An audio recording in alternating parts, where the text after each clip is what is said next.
¿Alguna vez has tenido la sensación de que alguien te persigue a cada instante? Abrir tu móvil y encontrarte con cientos de mensajes de acoso, amenazas constantes, perfiles falsos que aparecen uno tras otro y darte cuenta de que por más que bloquees, por más que denuncies, esa sombra sigue ahí vigilándote. Esto fue lo que vivió una joven adolescente que en plena etapa de su vida en la que debería estar descubriendo el mundo, terminó atrapada en una pesadilla digital. Durante años, ella y su novio fueron víctimas de un acoso constante que afectó no solo su tranquilidad, sino también su salud mental, sus amistades y hasta la forma en la que podían relacionarse con el mundo. Nada parecía detener a la persona detrás de todo esto, ni las denuncias, ni los cambios de números, ni el paso del tiempo. Era como si ese acosador supiera demasiado, como si tuviera acceso a cada rincón de sus vidas. Pero lo que nadie sospechaba es que al descubrirse la verdad, el rostro del culpable sería todo menos lo esperado. Una revelación que cambiaría para siempre la manera en que entendemos la confianza, el amor y el peligro oculto detrás de una pantalla. Hoy vamos a hablar sobre uno de los casos más impactantes hasta el momento en cuanto a catfish. Es un caso perturbador que al final te deja con un mal sabor de boca de pensar cómo es posible esto. Antes de empezar con este caso, recuerdo que podéis seguirme en mis redes sociales, en el canal secundario donde cuento historias de Reddit, en el podcast donde contamos más historias de Reddit. Suscríbete a este canal si no lo estás y considera dejar un me gusta si al final de este vídeo te ha gustado. Y ahora ya empecemos con el caso de número desconocido.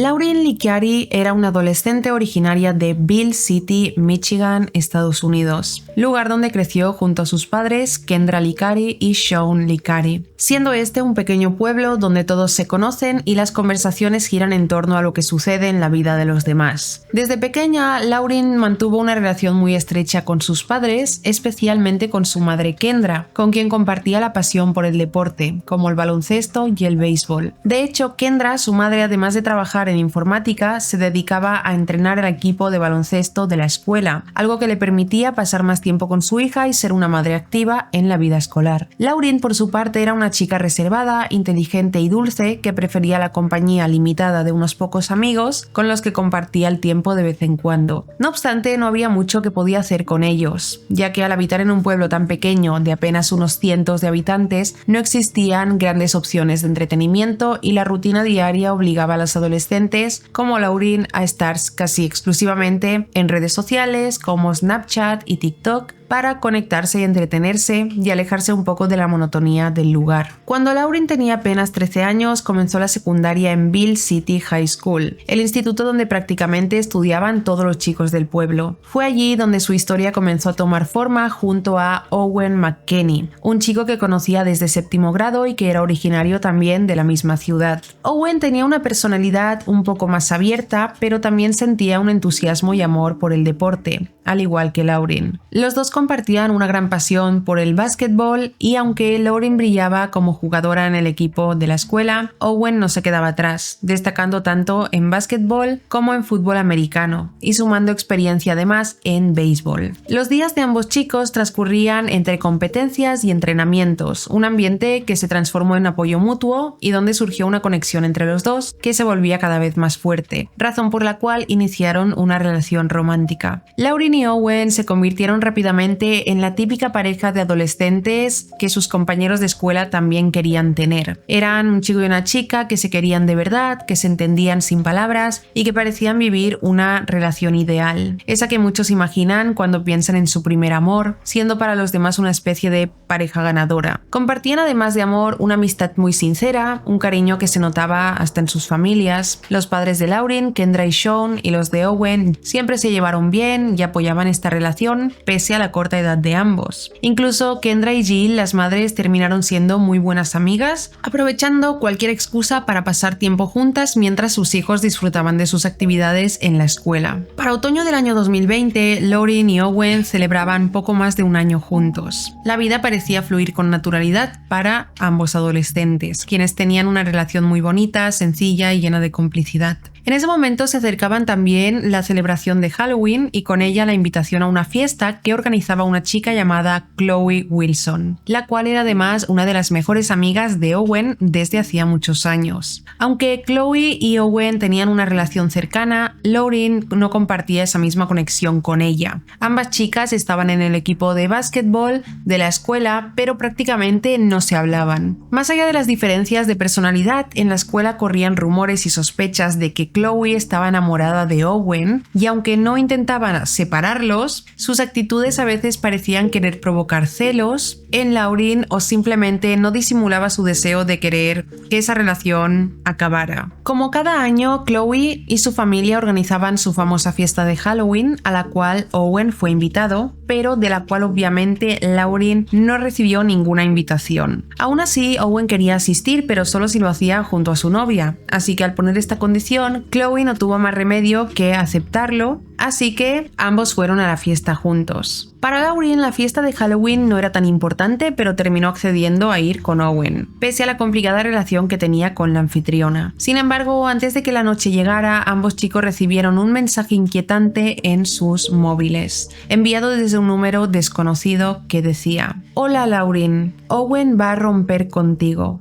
Ya no le gustas, me quiere a mí, y en la fiesta de Halloween los dos vamos a acostarnos. Eres dulce, pero yo le puedo dar lo que él quiere y tú no". Este mensaje llegó a través de una red social, la cual no se consiguió identificar, pero fue la puerta hacia algo mucho más oscuro y perturbador. Al recibirlo, Lauren y Owen quedaron completamente consternados, pero Lauren confiaba plenamente en Owen y no creyó en el contenido del mensaje, creyendo que todo era producto de una broma pesada de alguno de los amigos de su novio. A pesar de lo incómodo que le resultó a ambos, decidieron dejar pasar el incidente y fueron a la fiesta como habían planeado. En ese momento pensaron que todo terminaría ahí y que ya no recibirían más mensajes, pero en realidad solo acababa de empezar una pesadilla que se prolongaría durante mucho tiempo. Después de aquella fiesta de Halloween, Lauren y Owen volvieron a sus rutinas como si nada hubiera pasado. Su relación continuaba intacta, fuerte como siempre, y parecía que todo había quedado solo en un comentario malintencionado, perdido en la memoria de las redes. Así transcurrieron los días hasta que la normalidad fue interrumpida. En septiembre de 2021, casi un año después, la misma persona que en su momento perturbó su paz volvió a aparecer, pero esta vez desde otro número desconocido. El estilo insistente y la elección de palabras hicieron evidente que era el mismo autor. Fue entonces cuando Lauren y Owen recibieron el mensaje que decía: "Algunos piensan que vosotros sois la pareja de oro, pero algunos otros estamos cansados de escucharos. Owen me ama y estaremos juntos, mientras tu solitario y feo culo se quedará solo". Desde ese instante los mensajes no pararon. Se convirtió en una presencia diaria, todos dirigidos directamente a ellos con la intención de hacerlos dudar, de hacerles daño profundamente y sobre todo separarlos, afectando especialmente a Lauren. En un intento por protegerse, ambos adolescentes decidieron al principio ignorar el acoso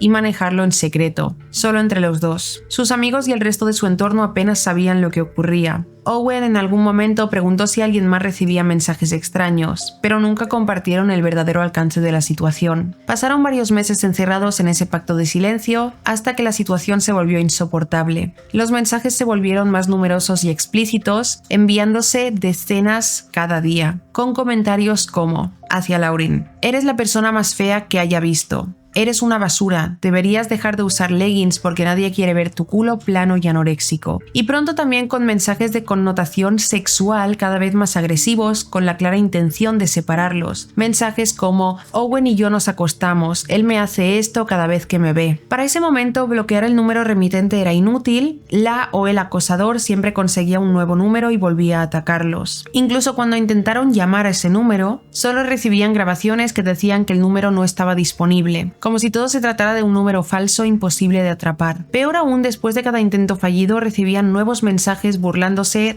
por no poder descubrir de quién se trataba. Inevitablemente los mensajes anónimos empezaron a golpear con fuerza la autoestima de Lauren, quien para ese entonces tenía solo 14 años. Y es que imagínate este contexto: un adolescente en pleno proceso de descubrir quién es, vulnerable como todos a esa edad, enfrentándose a la avalancha diaria de comentarios crueles sobre su físico y sobre lo poco algo que supuestamente valía para su pareja Owen. Es difícil dimensionar lo profundamente hiriente que puede ser ese bombardeo constante, justo cuando cada inseguridad pesa el doble y cuando cada palabra puede romper la autoestima que apenas está empezando a formarse en una persona. Para cualquier joven en desarrollo, el acoso digital se convierte en una amenaza para su propio valor personal, algo que estaba sucediendo con Lauren, quien cayó pronto en una espiral de ansiedad y de inseguridad. Ella se sentía atrapada, cuestionaba su valor y dudaba de sí misma. Owen, al notar el cambio, supo que había llegado el momento de contar lo que pasaba a sus padres. Fue así como los padres de ambos chicos terminaron enterándose de lo que sucedía y el impacto fue inmediato. Leer la cantidad y el contenido explícito y denigrante de los mensajes fue devastador para los padres, porque no se trataba simplemente de acoso escolar, sino de un ataque despiadado que parecía diseñado para destruir el autoestima de sus hijos. Muchos de estos mensajes llegaban incluso durante el horario escolar, lo que llevó a los padres a considerar que la situación podía involucrar a compañeros cercanos de Lauren y Owen, y por ello no tardaron en acudir a la escuela para buscar ayuda y respuestas, que terminarán con esto definitivamente. Cuando llegó el momento, fueron recibidos por el director de Bill City High School, el señor Jeff Jackson, quien al enterarse de la situación y al recibir en ese instante más de 2 páginas repletas de mensajes anónimos, quedó tan sorprendido y horrorizado como los padres. Aunque Jackson ya tenía experiencia manejando situaciones de bullying y ciberacoso, lo que vio superaba cualquier caso anterior. Eran mensajes obscenos y repugnantes dirigidos a adolescentes de apenas 14 años. El impacto fue tal que incluso para él, un hombre de en ese entonces 52 años de edad, quien estaba acostumbrado a leer historias difíciles, le resultó esta situación repulsiva al enfrentar ese nivel de crueldad escrita. De hecho, él mismo confesó que sentía asco y una profunda preocupación por lo que esa violencia silenciosa podía significar para la salud mental de Lauren y Owen. Después de la reunión con los padres, la misión que tenían los directivos de la escuela era atrapar al responsable. Al principio les aconsejaron a Owen y a Lauren que cambiaran de teléfonos y de número, pero los padres no estaban dispuestos a concederle esa pequeña victoria al acosador. Entonces la escuela optó por vigilar más atentamente las cámaras de seguridad, intentando rastrear el instante exacto en que llegaban los mensajes y compararlo con los movimientos de los estudiantes en sus teléfonos. Pero pronto quedó claro que esa estrategia era inútil. ¿Cómo diferenciar en imágenes borrosas si alguien está mandando un mensaje de odio o simplemente está hablando por WhatsApp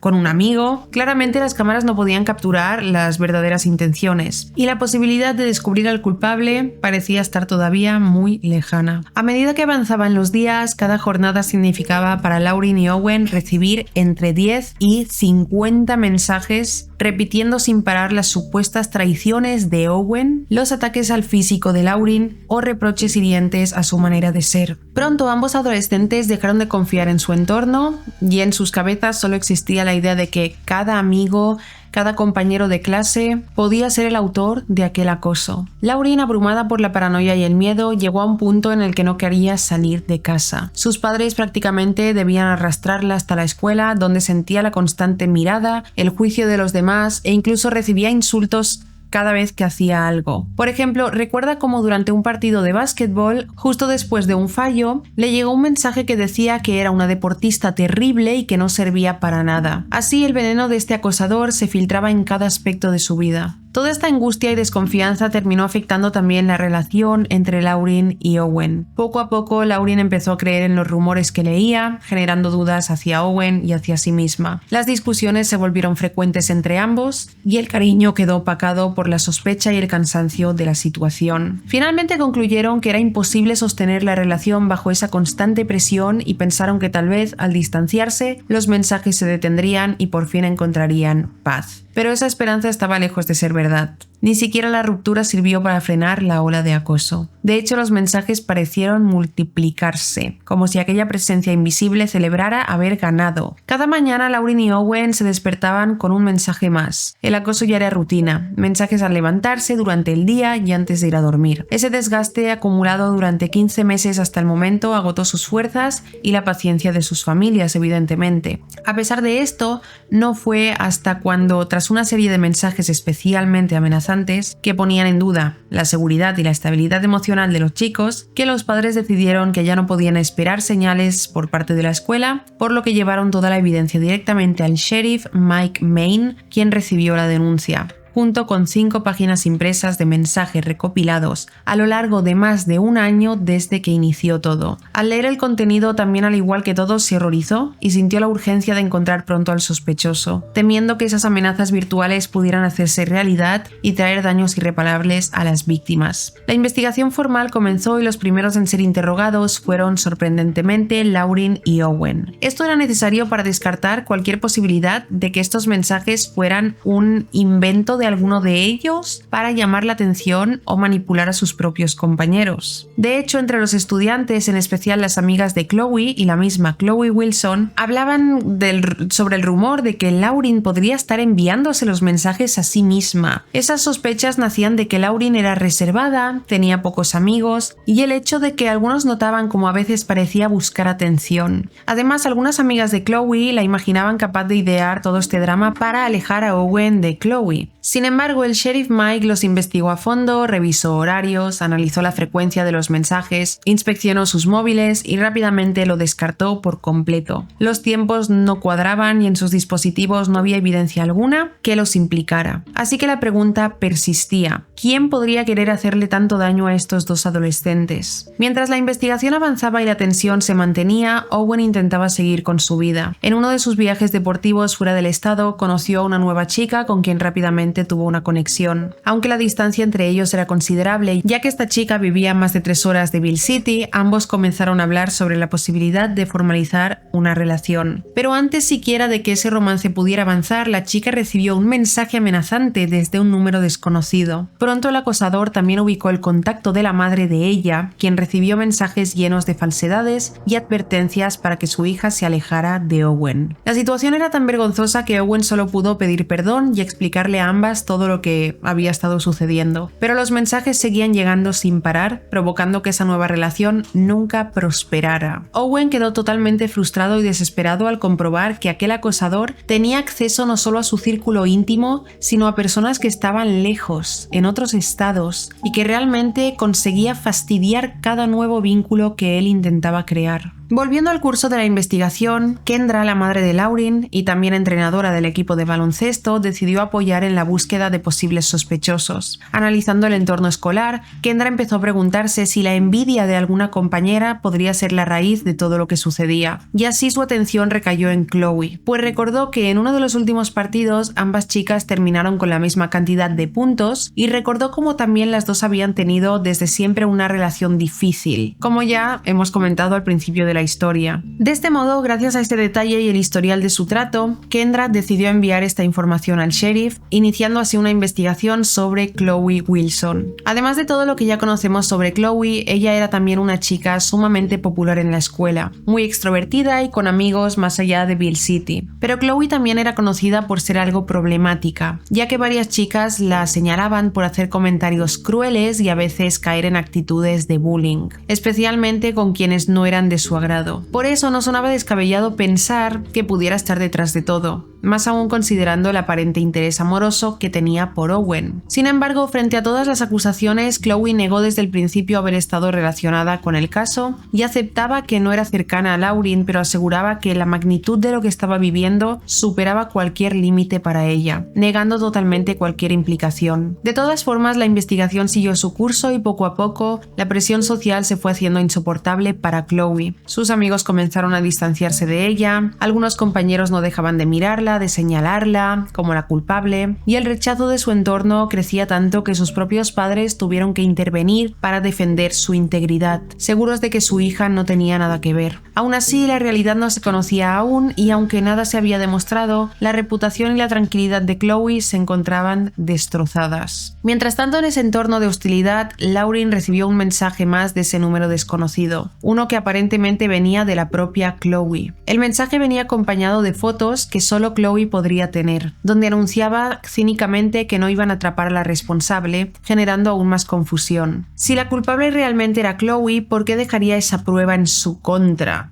Tras una investigación minuciosa, no hallaron evidencia en su contra y finalmente Chloe fue descartada de ser sospechosa. Ahora el sheriff tenía una nueva teoría. Quienquiera que estuviera detrás de los mensajes buscaba culpar a Chloe, aprovechando los conflictos pasados y su fama de chica problemática para despistar a todos. Durante aquellos días se celebraba plena temporada navideña. Las familias intentaban no perder la esperanza, pese a que los mensajes seguían llegando a cualquier hora. En una de esas noches, Owen estaba celebrando la Navidad en casa rodeado de familiares y amigos, cuando al día siguiente recibió, como de costumbre, un mensaje anónimo, solo que esta vez contenía una foto de una decoración dentro de su propia casa. Todos estaban aterrorizados porque ¿acaso el acosador podía ser alguien de la familia? Este mensaje, como todos los demás, fueron enseñados al sheriff, que tratando de descubrir de quién se trataba, notó que una de las asistentes de la fiesta, la prima de Owen llamada Adriana, también estudiaba en Bill City High School junto a Lauryn y Chloe, por lo que se inició una nueva investigación, esta vez enfocada en Adriana. Adriana siempre había sido una chica reservada, tranquila y para nada conflictiva, pero su historia con Chloe era compleja debido a que en el pasado Adriana había tenido enfrentamientos con ella y con su grupo de amigas, quienes le habían hecho constantes burlas e intentaron en varias ocasiones excluirla del grupo. Por esos viejos conflictos muchos pensaron que Adriana podría haber querido vengarse e inculpar a Chloe, y de repente se encontró bajo el mismo juicio y acusación, sometida a preguntas sobre su relación con Lauryn y el resto de los involucrados. Adriana comenzó a ser señalada y rechazada en la escuela, reviviendo traumas antiguos. No obstante, tampoco se encontró ninguna prueba que la ligara a los mensajes y tras sufrir ese infierno social, solo le quedó un profundo recelo y desconfianza hacia la policía y hacia los adultos que la investigaron sin fundamento. Pese a todos los esfuerzos y a la profunda investigación del sheriff Mike Main, el culpable o la culpable seguía sin aparecer y parecía que cada día estaban más lejos de encontrarlo. Jill, la madre de Owen, ya estaba exhausta de vivir esa constante incertidumbre, viendo cómo poco a poco su familia se iba fracturando, cada vez más estresada y distanciada por el interminable acoso. Owen estaba irritable y las discusiones familiares aumentaban en intensidad y frecuencia, mientras la situación comenzaba a afectar la salud mental de ambos chicos. En uno de esos días, Jill descubrió con preocupación que Owen, en momentos de desesperación, llegaba a responder a algunos de esos mensajes, diciéndole implícitamente al acosador que esas palabras y amenazas le llegaban a provocar pensamientos oscuros, incluso ideas de acabar con su vida. Lauryn, por su parte, se cerraba más y más en sí misma, un aislamiento que se manifestaba en no querer salir de su habitación, en constantes discusiones con sus padres y en una resistencia creciente de ir a la escuela. A esto se sumaba la difícil situación económica de la familia Licari, que en ese periodo tuvo que mudarse varias veces, complicando aún más la relación entre Kendra y Shawn, que se volvió cada vez más tensa. En definitiva, para ambas familias y para los adolescentes, esa etapa se convirtió en uno de los momentos más oscuros y difíciles de sus vidas. El cansancio y la frustración crecían al no ver resultados claros, y fue así como amenazaron con hacer público el caso para presionar y buscar más recursos que les ayudaran a encontrar respuestas. Reconociendo que ya no podía hacer más por su parte, el sheriff Mike Main tomó la decisión de enviar un informe completo con toda la información reunida al FBI, para que un equipo federal asumiera el caso y realizara una investigación más exhaustiva. Fue así como el agente especial Eric Stilwell llegó para tomar las riendas del caso. Eric es un profesional con experiencia en casos de acoso cibernético, quien no dejó que su trayectoria le impidiera sorprenderse por la crueldad y la cantidad abrumadora de mensajes que Lauryn y Owen recibían a diario. Cuando el agente especial Eric Stilwell comenzó a examinar el caso, su primer paso fue buscar pistas digitales, una tarea que suele ser compleja y que en esencia consistía en trabajar con las direcciones IP, las cuales son como huellas digitales que deja un dispositivo cuando se conecta a Internet. Estas direcciones le permitieron rastrear desde dónde se enviaban los mensajes acosadores. Después de recopilar toda esa información, Stilwell pidió a Jill, la madre de Owen, la lista completa de contactos de su hijo para intentar encontrar coincidencias entre los números sospechosos y los amigos o conocidos de Owen. Pero no apareció ninguna coincidencia, y nadie en la secundaria, en su escuela, parecía estar involucrado. Con ese panorama, el agente empezó a contemplar la posibilidad de que detrás de todo estuviera un adulto.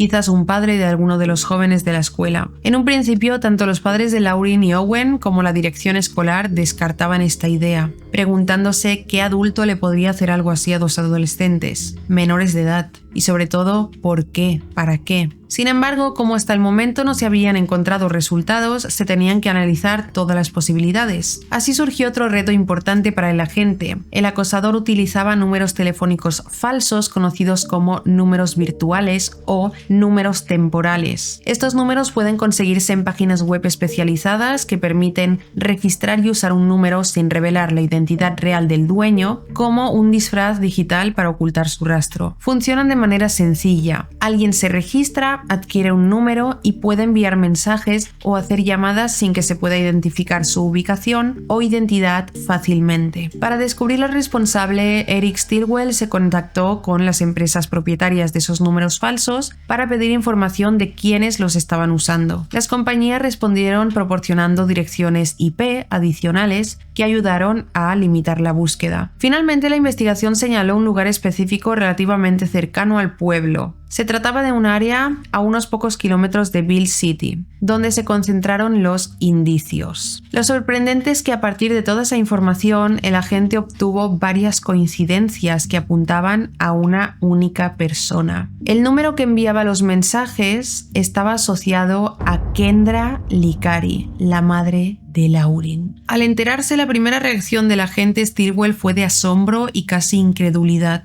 Resultaba muy difícil imaginar que la responsable del acoso que había destrozado la vida de una chica y de su novio fuera nada menos que la madre de ella. Pero las pruebas parecían confirmarlo, así que Stilwell tomó la iniciativa de contactar primero a Jill, la madre de Owen, y luego al director de la escuela para plantearles la posibilidad de que Kendra estuviera detrás de todo. Inicialmente, tanto Jill como el director negaron cualquier relación de Kendra con los hechos. Sin embargo, la misma cercanía de Kendra con los chicos y la escuela, siendo entrenadora del equipo y siendo una presencia constante en las actividades, hizo que empezaran a cuestionarse esa negación. Se notaba además que Kendra estaba muy pendiente al avance de la investigación. Incluso el sheriff Mike Main admitió que sus preguntas constantes eran comprensibles por ser madre de una de las víctimas, pero que a esa altura parecían más una estrategia para tener más cautela en los pasos que daba. Aún con todo esto no se podía afirmar nada con certeza y la posibilidad quedaba en que tal vez un tercero estaba usando el teléfono y los datos de Kendra para incriminarla. Al principio no se le informó a Kendra sobre lo que habían descubierto. En cambio, comenzó una investigación más profunda sobre ella, tratando de entender su situación. Así descubrieron que llevaba varios meses desempleada, un dato que ni siquiera su familia conocía. Además, notaron cómo gracias a su trabajo anterior, Kendra tenía habilidades en informática que podrían explicar cómo manejaba las herramientas usadas para el acoso. Con toda esta evidencia recolectada, tanto el agente Eric Stilwell como el sheriff Mike Main se dirigieron juntos a la casa de la familia Licari para confrontarla. En ese momento, que fue en otoño de 2021, se encontraron en la casa a Kendra y Lauryn. Al llegar, pidieron a Lauryn que se retirara a otra habitación para poder hablar a solas con su madre y sin rodeos. El agente Stilwell le preguntó directamente a Kendra si ella era la responsable del acoso que había estado recibiendo su hija y Owen. Frente a la evidencia que le mostraron, Kendra no soportó más la situación, se quebró y confesó que, si bien no había comenzado ella los mensajes, sí que los había continuado. Es decir, que quiso decir que al principio era otra persona y cuando esta persona paró, ella comenzó el acoso. Kendra contó que cuando supo de los mensajes que habían recibido Lauryn y Owen en la fiesta de Halloween, no pudo resignarse a la idea de que alguien estuviera dañando a su hija y a su exnovio sin que nadie pudiera detenerlo. Y como nunca se logró identificar al autor, esta situación la llevó a tomar una decisión peligrosa que consistía en crear un número falso a través de estas páginas web que permiten obtener números temporales para mensajes anónimos. Su intención inicial era controlar la situación, espiar y descubrir qué estaba pasando, ver si ellos o alguno de sus amigos reaccionaban para sacar información clave, lo que me parece una completa locura fuera de lugar. Pero con el paso de los meses, Kendra perdió el control de todo y entró en una especie de obsesión delirante con este juego cruel y ya no pudo detenerse. Los mensajes se volvían cada vez más graves y frecuentes, como una espiral de la que ella ya no podía salir. Además confesó que ya llevaba tiempo desempleada y que durante sus horas supuestamente de trabajo utilizaba ese tiempo para enviar mensajes acosadores. Lo peor era que los mensajes coincidían en el horario escolar justo cuando Lauren y Owen lo recibían en clase. O sea, imaginaros a esta mujer en su casa, tirada en el sofá,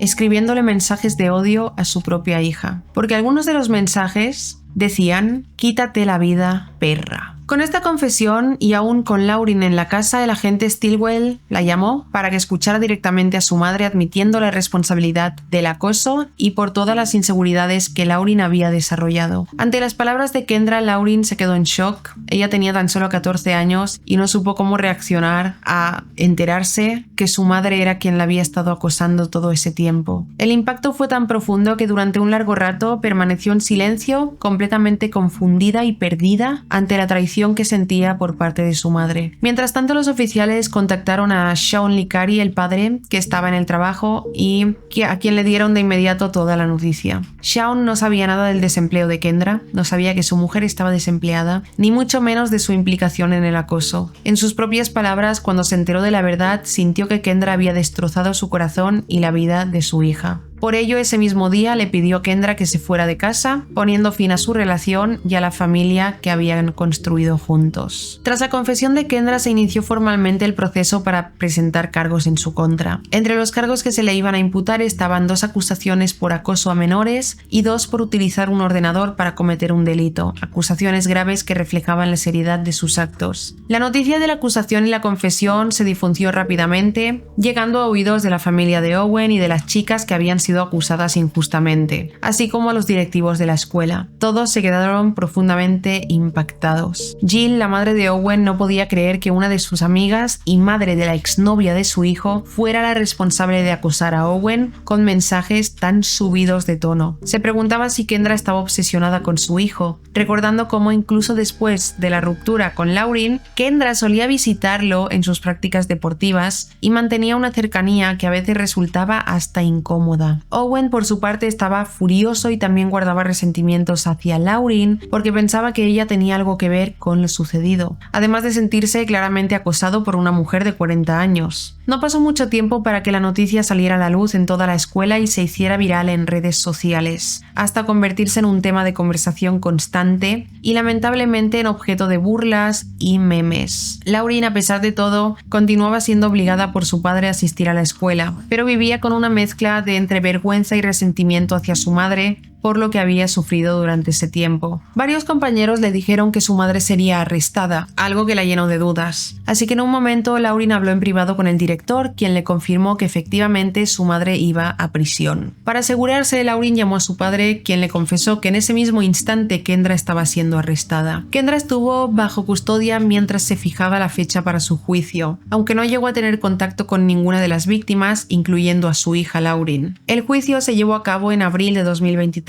en el condado de Isabella, Michigan. En esa audiencia, donde fue la primera vez que todos la vieron desde la captura, Jill y Owen fueron llamados a declarar, siendo esa su única oportunidad para preguntar directamente por qué Kendra había cometido tales actos. Durante el proceso, Kendra solo pudo pedir perdón y justificar sus acciones, mencionando una posible enfermedad mental y traumas no resueltos de su infancia. Según la defensa y la propia Kendra, relataron durante el juicio que cuando tenía 17 años, Kendra sufrió abuso sexual que marcó profundamente su salud mental, la cual comenzó a deteriorarse desde entonces. No fue sino años después, cuando conoció a Sean, con quien tuvo a su única hija, que sintió por primera vez un amor profundo y encontró sentido en su vida. Sin embargo, a medida que Lauren crecía y se relacionaba con otros chicos, aquellos traumas no resueltos comenzaron a resurgir con fuerza y sus miedos se intensificaban. Kendra dijo que no quería que su hija atravesara el mismo dolor que ella sufrió y, según su versión, el temor la llevó a acosar a su propia hija para intentar alejarla de ciertas personas y ponerse a sí misma como la única que podría protegerla. Era un acto retorcido porque en realidad hacía que Lauren sufriera en su entorno para así crear una codependencia hacia ella, pretendiendo ser la heroína en la vida de su hija. Pese a los argumentos sobre los posibles problemas mentales que Kendra enfrentaba, el jurado la condenó a 1 año de prisión. Durante ese tiempo las víctimas intentaron reconstruir sus vidas. Owen continuó practicando deportes durante el resto de su secundaria y evitando a toda costa a Lauren cuando la veía pasar por los pasillos de la escuela. Lauren, por su parte, siguió asistiendo a la misma escuela y fortaleció su relación con su padre tras lo sucedido, aunque en su interior aún mantenía la esperanza de poder arreglar la relación con su madre algún día. De hecho, durante el tiempo que Kendra estuvo en prisión, Lauren la llamaba y le enviaba correos electrónicos donde hablaban de sus días, y Kendra le repetía cuánto lamentaba lo ocurrido y cuánto la amaba. Kendra cumplió su condena y fue liberada en agosto de 2024, pero al salir tenía una orden judicial que le impidió acercarse a cualquiera de las víctimas, incluyendo a su hija Lauren. Esto le ha pesado profundamente y se arrepiente de sus actos. Hasta la fecha, el contacto entre madre e hija está restringido, y aunque Kendra continúa intentando recuperar el vínculo con Lauren, se ha enfocado principalmente en mejorar su salud mental. A pesar de ello, aún mantiene cierta justificación de sus acciones, defendiendo su conducta de manera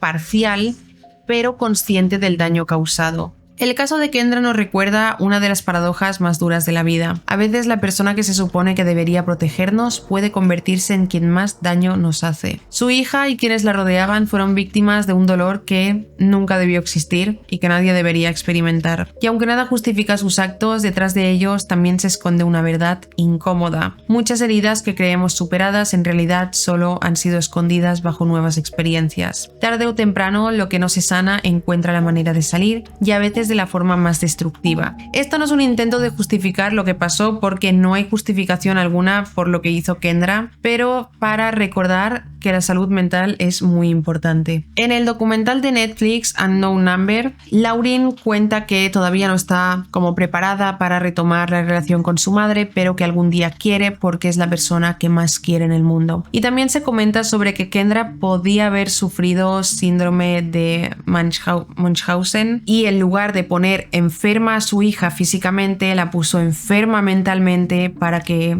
la hija se encerrara, no confiara en nadie, solo en su madre. Así que tenemos la teoría de que podría haber sido síndrome de Munchausen, tenemos la teoría de la justificación que Kendra dio de que como fue abusada a los 17 años y veía cómo su hija crecía, se acercaba a esa edad, tenía miedo de que le pasara lo mismo y quiso aislarla y protegerla. Y tenemos la teoría de que Kendra estaba obsesionada con Owen, con el novio de su hija, enamorada, obsesionada, y por ello quiso sacar a su hija de en medio de esa relación. Porque acordémonos de que cuando Owen empezó a conocer a otra chica, aún así Kendra acosó a la otra chica, consiguió su número, el número de la otra chica, el de la madre, y las acosó para frustrar una posible nueva relación de Owen con otra chica. Ahí su hija ya no tenía nada que ver, así que a mí me hace esto pensar bastante. Hasta aquí este caso. No he leído todos los mensajes que Kendra le envió a su hija, pero todos eran como los que he mencionado al principio. Los más fuertes eran suicídate ya, puta. Bueno, le decía cosas horribles sobre su físico, constantemente le decía cosas como: yo le hago sexo oral a Owen y tú no, deberías hacerlo porque como no lo haces, no sé qué. Y Lauren solo tenía 14 años en ese momento. Recomiendo ver este documental porque, aunque explican todo lo que yo he explicado aquí, es impactante ver la actitud de Kendra, ver su actitud de justificar sus actos y como, no sé, yo la he percibido personalmente un poco como: no es para tanto lo que hice, hay gente que hace cosas peores, no es para tanto, ¿sabéis? Un poco así. Aunque parece que tiene conciencia de la gravedad de la situación, a la vez justifica un poco el hecho de: no sé por qué me señaláis tanto si tampoco es nada del otro mundo. Todo el mundo comete delitos diariamente. No es para tanto. No sé, es un poco impactante de ver su actitud. Así que bueno, no olvidéis dejar en comentarios qué opináis sobre este caso. A mí me parece un horror. Yo recuerdo que este caso lo hice en TikTok cuando sucedió, pero muy resumido, porque saqué la información de un artículo, porque en ese entonces no hacía vídeos de 40 minutos, de una hora, y menos en TikTok, no hacía ni vídeos de 3 minutos, creo. Recuerdo haber hecho este caso, pero cuando lo vi en Netflix dije: wow, ya está toda la información de este caso, que es muy fuerte, muy impactante. Dejad en comentarios qué opináis, si os ha parecido interesante e informativo. No olvidéis dejar un me gusta, suscribiros a este canal, podéis seguirme en mis redes sociales donde subo más contenido. Gracias por ver mi vídeo y nos vemos en el próximo. ¡Chao!